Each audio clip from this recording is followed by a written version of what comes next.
시청자 여러분 안녕하십니까? BOA 뉴스투데이 시작합니다. 미국과 한국이 공동으로 북한 국적자 6명과 외국 업체 2곳에 대한 대북 제재를 단행했습니다. 북한의 대량 살상 무기 프로그램에 대한 자금줄을 차단하기 위한 조치입니다. 이조은 기자가 보도합니다. 미국과 한국이 27일 공동으로 러시아와 중국, 아랍에미리트에 있는 개인 6명과 업체 2곳을 추가한 신규 대북 제재 명단을 발표했습니다.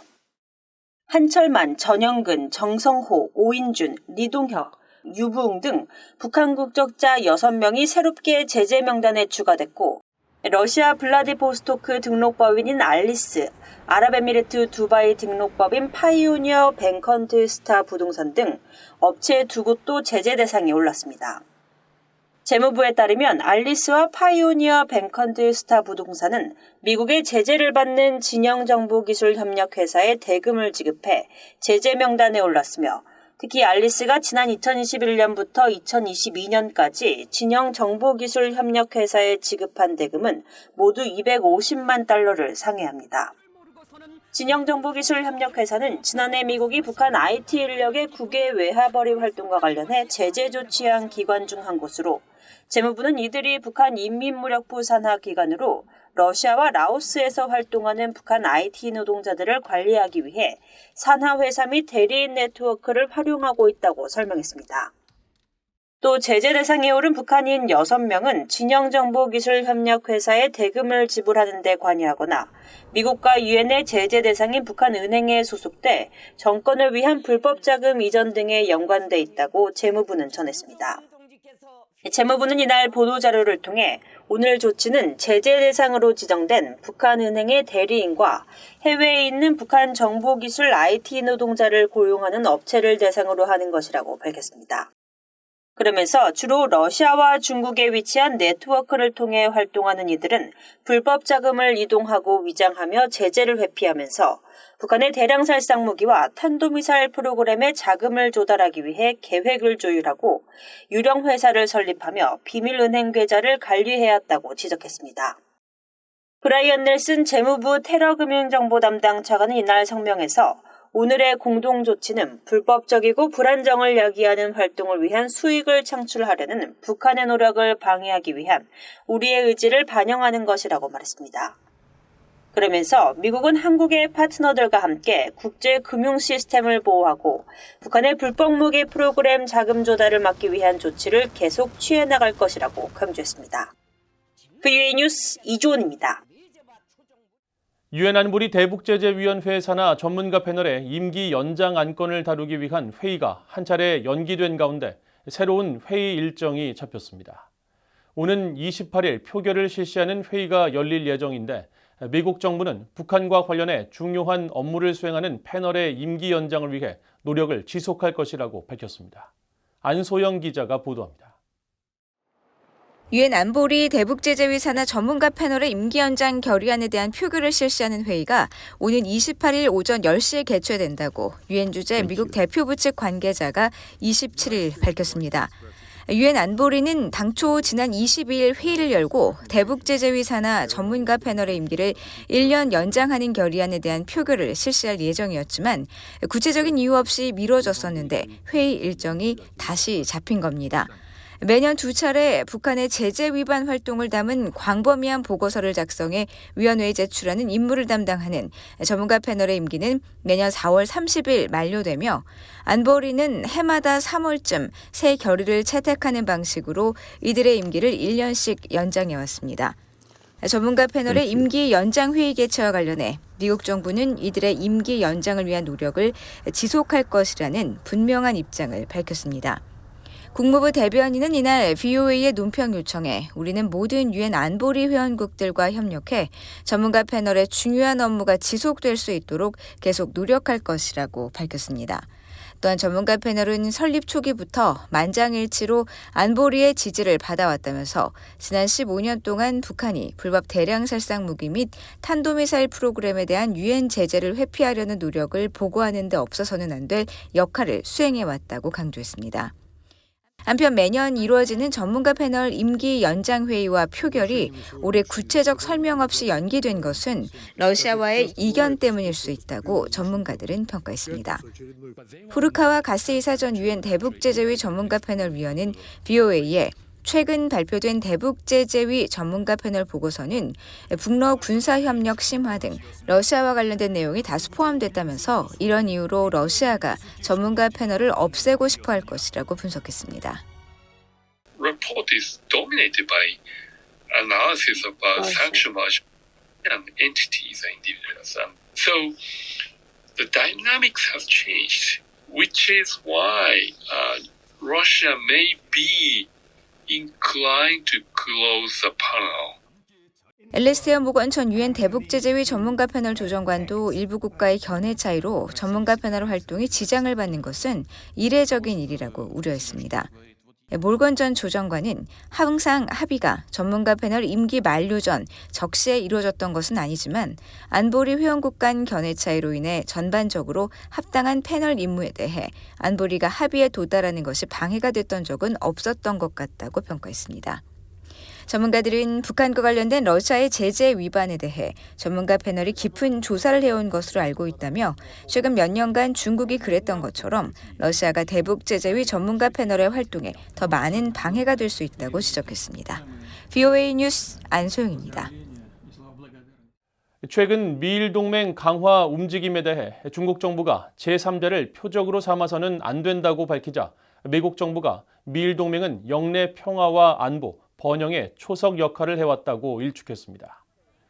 주미 중국 대사관 대변인은 27일 중국의 위협에 맞서 미국과 일본이 동맹을 한 단계 업그레이드하기로 했다는 최근 보도와 관련한 BOA의 논평 요청에 중국은 항상 국가 간 군사협력은 제3자를 표적으로 삼거나 이익을 해치는 대신 영내 평화와 안정에 도움이 돼야 한다고 믿어왔다고 밝혔습니다. 이 같은 중국 측 주장에 대해 미국 국무부는 이날 BOA에 미일 동맹은 70년 이상 인도태평양과 전 세계에서 평화와 안보, 번영의 초석 역할을 해왔다고 반박하면서 미일 동맹은 그 어느 때보다 강력하다고 강조했습니다. 미국 국방부는 이날 중국의 발언에 대해 논평하지 않겠다면서 일본에 대한 기존 입장에는 변화가 없다고 밝혔으며 앞서 국방부 대변인은 지난 25일 BOA에 국방부는 일본이 자위대 통합작전사령부를 창설하기로 한 결정을 지지한다며 정기적으로 일본과 동맹 간 협력을 최적화하는 방안에 대해 협의하고 있다고 설명했었습니다. 앞서 영국 파이낸셜 타임스는 미국과 일본이 중국의 위협에 대응하기 위해 1960년 미일 안보조약 체결 이래 60여 년 만에 최대 규모의 안보협정 업그레이드를 할 계획이라며 다음 달 10일 백악관에서 열리는 정상회담에서 주일 미군 사령부를 재편하는 계획을 발표할 것이라고 보도했습니다. 미국 정부가 한반도의 비핵화를 추구하는 가운데 북한과 가치 있는 비핵화 논의를 하고자 한다며 여기에는 한반도에서 무심코 벌어지는 군사 충돌의 위기를 줄이는 것이 포함되어 있다고 밝혔습니다. 국무부 대변인은 27일 최근 북한이 평양 외곽에 위치한 강선에서 원심 분리기 시설을 확장하고 있는 정황이 포착됐다는 일부 언론 보도와 관련해 미라레 푸퍼 백악관 국가안보회의 동아시아 오세아니아 담당 선임 보좌관 등 미국 정부 고위 당국자들이 잇따라 언급한 비핵화 중간 단계가 여전히 현실적인 접근법이라고 보느냐는 BOA의 질문에 이같이 답했습니다. 그러나 지금까지 북한은 관여에 관심이 있다는 징후를 보이지 않고 있다면서 대신 우리는 북한의 도발 범위와 규모가 뚜렷하게 확대되는 것을 목격하고 있다고 지적하고 이 같은 도발이 영내 긴장을 고조시키고 갈등의 위험을 높이기만 했다고 비판했습니다. 그러면서 미국의 목표는 여전히 한반도의 완전한 비핵화라고 강조했습니다. 앞서 미국의 북한 전문 매체 NK뉴스는 26일 위성사진 분석을 통해 북한이 평양 인근에 있는 강선 지역에서 비밀 우라늄 농축 시설을 확장하고 있는 움직임이 포착됐다고 보도했습니다. 미국과 일본의 최고위급 안보 당국자들이 회담을 갖고 미일 동맹 강화와 협력 방안 등 양국 현안을 논의했습니다. 백악관은 26일 보도자료를 통해 제이크 설리번 국가안보보좌관이 이날 미국을 방문 중인 아키바 다케오 일본 국가안전보장국장과 만나 다음 달로 예정된 기시다 후미오 일본 총리의 미국 공식 방문에 대해 논의했다고 밝혔습니다. 이어 양측은 기시다 총리의 미국 방문이 역사적인 성공을 거둘 수 있도록 주요 성과를 매듭짓기 위한 다음 단계를 논의했으며 시급한 영내 및 국제 현안에 대한 의견을 교환했다고 밝혔습니다. 또한 인도태평양 지역의 평화와 안정에 초성 역할을 하는 미일 동맹과 뜻을 같이 하는 파트너들과의 지속적인 협력의 중요성도 재확인했다고 전했습니다. 커트 캠벨 미국 국무부 부장관과 마자오시 중국 외교부 부부장이 26일 전화통화를 갖고 한반도 등 영내 문제와 양국 현안을 논의했다고 미국 국무부가 밝혔습니다. 국무부는 27일 보도자료에서 이번 통화는 미중 간 열린 소통 라인을 유지하고 양국 경쟁을 책임감 있게 관리하기 위한 지속적인 노력의 일환이었다고 말했습니다. 이어 양측은 양국 관계에 중요한 여러 현안과 이견이 있는 분야 및 협력 분야를 포함한 기타 영내 및 국제 문제에 대해 논의했다면서 특히 캠벨 부장관은 타이완 해협과 남중국해 문제를 비롯해 한반도에서 평화와 안정을 유지하는 것이 중요하다는 점을 강조했다고 전했습니다. 앞서 중국 외교부도 전날 보도자료를 통해 양측 간 전화회담 사실을 전하고 현재 양국의 공통 관심사인 국제 문제와 영내 의제를 논의했다고 밝힌 바 있습니다. 영국 의회 내 북한 문제에 관한 초당파 의원 모임 공동의장인 데이비드 알톤 상원의원이 북한의 납치자 문제는 사람들의 자유를 박탈하고 가족의 연결고리를 끊는 사악한 일이라고 비판하며 북한에 이들에 대한 송환을 촉구했습니다. 알톤 상원의원은 27일 전날 영국 국회의사당에서 열린 물망초 배지 달기 행사에 의의를 묻는 VOA에 이같이 전하며 납북자들과 그 가족들을 잊지 않는 것이 중요하다고 강조했습니다. 그러면서 지난 26일 한국 윤석열 대통령이 북한 수용소에 억류돼 있는 김국기, 김정욱, 최춘길 씨 등 한국인 선교사 납북자들을 기억한다고 했으며 우리도 이에 연대한다고 알톤 상원의원은 덧붙였습니다.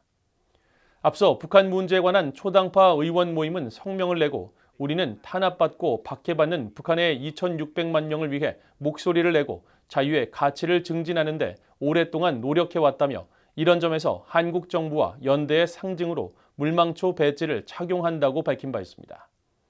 앞서 윤석열 한국 대통령은 26일 국무회의에서 납북자와 억류자, 국군포로 송환 의지를 강조하며 물망초 배지를 착용했고 김영호 한국 통일부 장관도 27일 납북자, 억류자, 국군포로 가족과 관련 인사들을 초청해 물망초 배지 전달식을 갖고 전원이 가족과 한국의 품으로 돌아올 수 있도록 노력해 나갈 것이라고 강조했습니다.